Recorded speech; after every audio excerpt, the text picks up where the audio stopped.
الحمد لله رب العالمين والعاقبة للمتقين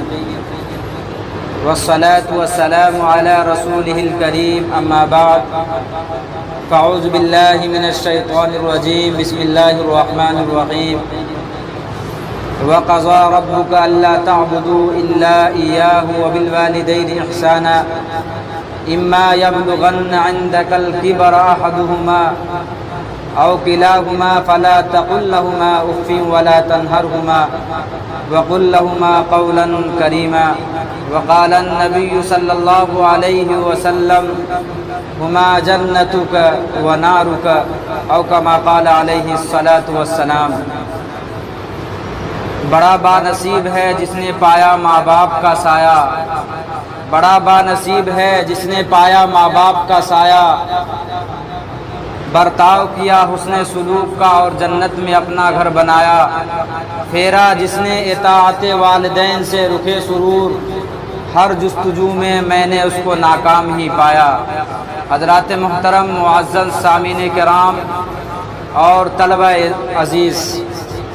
اس وقت معاشرہ جن برائیوں اور خرابیوں سے دوچار ہے اور مبتلا ہے، ہر شخص ان کے مذموم اور پراگندہ اثرات سے دوچار ہے۔ بزرگوں کے حالات پڑھ کر، ان کی یادوں کو یاد کر کے، ان کی خوبیوں کو یاد کر کے آج پورا معاشرہ اور پوری امت خون کے آنسو بہا رہے ہیں، مگر غور کرنے سے معلوم ہوتا ہے کہ یہ جو بے راہ روی معاشرے میں جنم لی ہے، یہ خود بخود وجود میں نہیں آئی ہے، بلکہ معاشرہ کا اپنا ایک بڑا اہم رول ہے۔ اگر آج کا مسلمان اپنی اولاد کو دینی تعلیم و تربیت سے آراستہ کرتا، جس سے بزرگوں نے اپنی اولاد کو دینی تعلیم و تربیت سے آراستہ کیا تھا، تو یقیناً آج ہمارے معاشرے میں، آج ہماری سوسائٹی میں، آج ہمارے اس گاؤں اور محلے اور اپنے گاؤں نوجوانوں میں آج یہ اس طرح کی بیماریاں جنم نہ لیتی۔ اولاد اپنے والد کے گریبان پکڑ کر ان کے ساتھ بدتمیزی نہ کرتی، اولاد اپنے ماں باپ کے ساتھ بدکلامی نہ کرتی، معصوم ماؤں کو ظلم کا نشانہ نہ بناتی، ان کے ساتھ گالی گلوچ، گھر سے نکالنے کی دھمکیاں اور دھکے بازی کرنے کی سازشیں نہ کرتی، بشرطے کہ آج یہ معاشرہ ہمارا امن شانتی کا یہ گہوارہ بن سکتا ہے، لیکن ان مریضوں کو قرآن کریم کی دارالشفا کی طرف لایا جائے۔ ابھی میں نے قرآن کریم کی ایک تلاوت کی ہے، اللہ رب العزت نے صاف اور واضح طور پر امت مسلمہ اور نوجوان فرزندوں کی بیماری کا ایک علاج بتلایا ہے، اور کہا ہے جو اس نسخے پر عمل کر لے گا، جو اس بیماری کا علاج ہم نے بتایا ہے اس کو زندگی میں ایکسیپٹیڈ کر لیتا ہے، تو یقیناً وہ دنیا و آخرت میں ہمکنار ہوگا کامیابی سے۔ وہ نسخہ کیا ہے؟ وہ نسخہ یہ ہے، اللہ تعبدوا الا ایاہ وبالوالدین احسانا، کہ اللہ تبارک و تعالی ہی کی عبادت کرو، اور آگے کہا وبالوالدین احسانا، اور والدین کے ساتھ حسن سلوک کا برتاؤ کرو، اور کہا اما یبلغن عندک الکبر احدهما او کلاهما فلا تقل لهما اف ولا تنهرهما وقل لهما قولا کریما، کہ اگر تیری موجودگی میں ان میں سے ایک یا دونوں بڑھاپے کو پہنچ جائے تو تمہیں یہ ضروری ہے کہ ان کے ساتھ ان کے آگے اف تک نہ کہو، ولا تنهرهما، اور نہ ان دونوں کے ساتھ ڈانٹ ڈپٹ اور جھڑپنے کی بازی نہ کرو، اور کہا وَاخْفِضْ لَهُمَا جَنَاحَ الذُّلِّ مِنَ الرَّحْمَةِ وَقُلْ رَبِّ ارْحَمْهُمَا كَمَا رَبَّيَانِي صَغِيرًا، کہ ان دونوں کے لیے اپنے بازوؤں کو جھکا دو، ان دونوں کے لیے اپنے آپ کو جھکا دو، ان دونوں کے لیے اپنے جسم کو جھکا دو، ان کی خدمت کے لیے اپنی تمام تر مشغولیات کو چھوڑ دو۔ وَقُلْ رَبِّ ارْحَمْهُمَا كَمَا رَبَّيَانِي صَغِيرًا وَقُلْ رَبِّ ارْحَمْهُمَا، یہاں ریکویسٹ نہیں آیا، یہاں درخواستیں نہیں کی، یہاں کوئی گزارشیں نہیں کی، بلکہ آرڈر آیا ہے، حکم آیا ہے، اور حکم جب کسی چیز پر آرڈر آتا ہے تو اس کی ادائیگی ایک انسان پر فرض اور واجب ہو چکی ہوتی ہے۔ وَقُلْ رَبِّ ارْحَمْهُمَا كَمَا رَبَّيَانِي صَغِيرًا کا لفظ آیا، اور کہا کہ کہہ دے کہ ان دونوں پر رحم فرما، كَمَا رَبَّيَانِي صَغِيرًا، کہ جس طرح انہوں نے میری ایک بچپن میں پرورش کی، دیکھ بھال کی۔ میرے دوست، یہ ماں باپ کے اللہ تبارک و تعالیٰ کے ان کے ساتھ حسن سلوک اور برتاؤ کرنے کا یہ ہمیں میسیج اور یہ قرآن اللہ تعالیٰ نے ہمیں یہ طریقہ یہ بتلاتا ہے۔ تفسیر مظہری میں جو ہے ایک سوال پیدا کرتے ہیں، اور ان کے جو امام ہوتے ہیں وہ سوال پیدا کرتے ہیں کہ ہم نے قرآن کریم کے 14,000 ہم نے 6,666 آیتیں پڑھی ہے، میں نے کئی آیتوں کا مطالعہ کیا ہے، لیکن اللہ تبارک و تعالیٰ کا جو ہے اللہ تعالیٰ نے کوئی ایسا حکم نازل نہیں کیا ہے کہ اللہ تعالیٰ کے عبادت کے بعد دوسرے اسٹیپ پر ماں باپ کے ساتھ اس نے سلوک کرنے کا برتاؤ کیا گیا ہے۔ آخر اس کا ریزن کیا ہے؟ آخر اس کی ریزن کیا ہے؟ آخر اس کی وجہ کیا ہے؟ اس کی کچھ تو کچھ خوبی ہوگی۔ اس کا سوال کے جواب خود فرماتے ہیں۔ اس کا جواب کچھ انداز میں یہ ہے کہ اللہ تبارک و تعالیٰ اپنے بندوں کو روزی دیتا ہے، اللہ تعالیٰ اس پہ رحم و کرم کا معاملہ کرتا ہے، اللہ تعالیٰ اپنے بندوں کے ساتھ عفو درگزر کا معاملہ کرتا ہے۔ کما حقہ جو ہے اس پر کوئی معاوضہ نہیں چاہتا ہے، اس کے ساتھ کوئی پیسہ نہیں چاہتا ہے، اس کا بدلہ کا کوئی نعم البدل نہیں چاہتا ہے۔ ٹھیک اسی طرح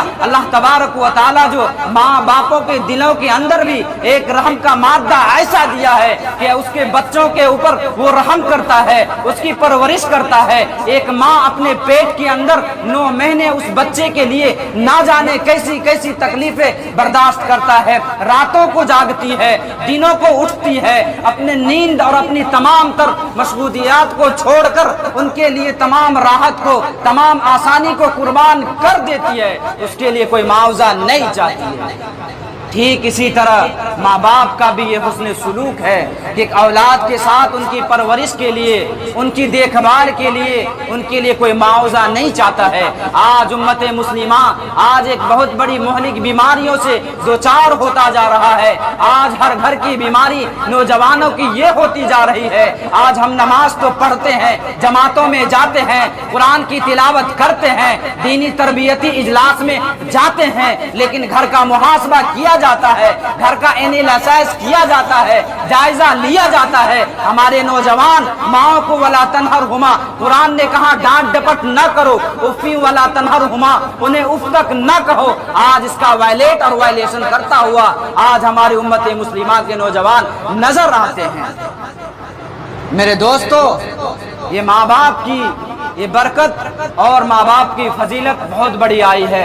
صحیح بخاری شریف کی روایت ہے، اللہ کے نبی صلی اللہ تعالی علیہ وسلم نے صحابہ کرام کی جماعت نے سوال کرتے ہیں اور کہتے ہیں، اے نبی صلی اللہ علیہ وسلم، آپ ہمیں بتا دیں کہ اللہ تبارک و تعالیٰ کے نزدیک سب سے محبوب عمل کیا ہے؟ اللہ کے نبی صلی اللہ تعالی علیہ وسلم فرماتے ہیں، افضل الاعمال عند اللہ الصلاۃ فی اول وقتها، سب سے اچھا عمل اللہ تبارک و تعالیٰ کے نزدیک یہ ہے کہ وقت پر نماز کو پڑھنا یہ افضل ہے۔ اس کے بعد آپ نے سوال کیا اور کہا پھر اس کے بعد کس کا ادا ہے، اس کے بعد کس کا حق ہے، اس کے بعد کس کے ساتھ ایسا حسن سلوک کرنا چاہیے؟ اللہ کے نبی صلی اللہ تعالی علیہ وسلم نے فرمایا اس کے بعد ماں باپ کے ساتھ حسن سلوک کا برتاؤ کرنا یہ دوسرے نمبر پر آتا ہے۔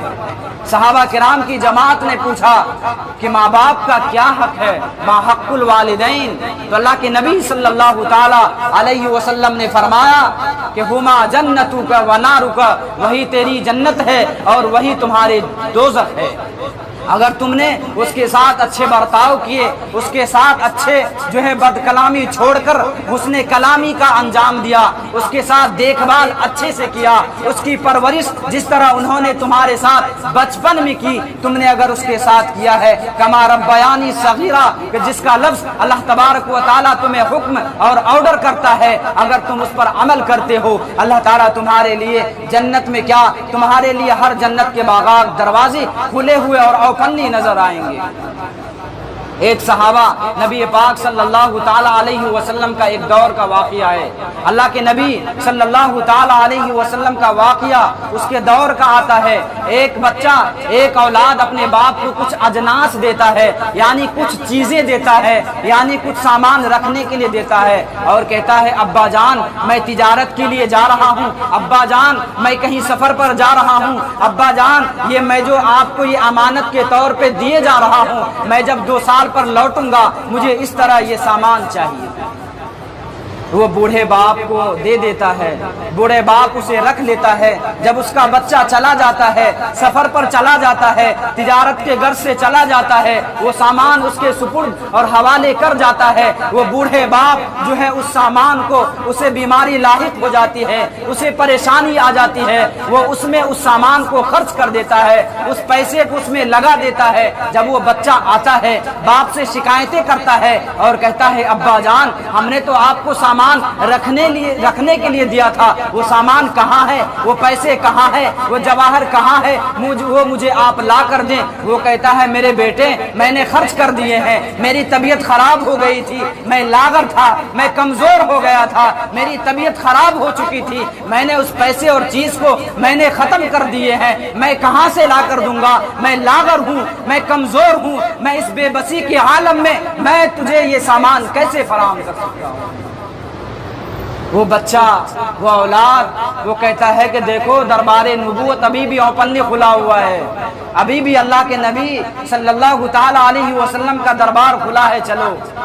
میں انصاف مجھے چاہیے، مجھے سامان چاہیے۔ وہ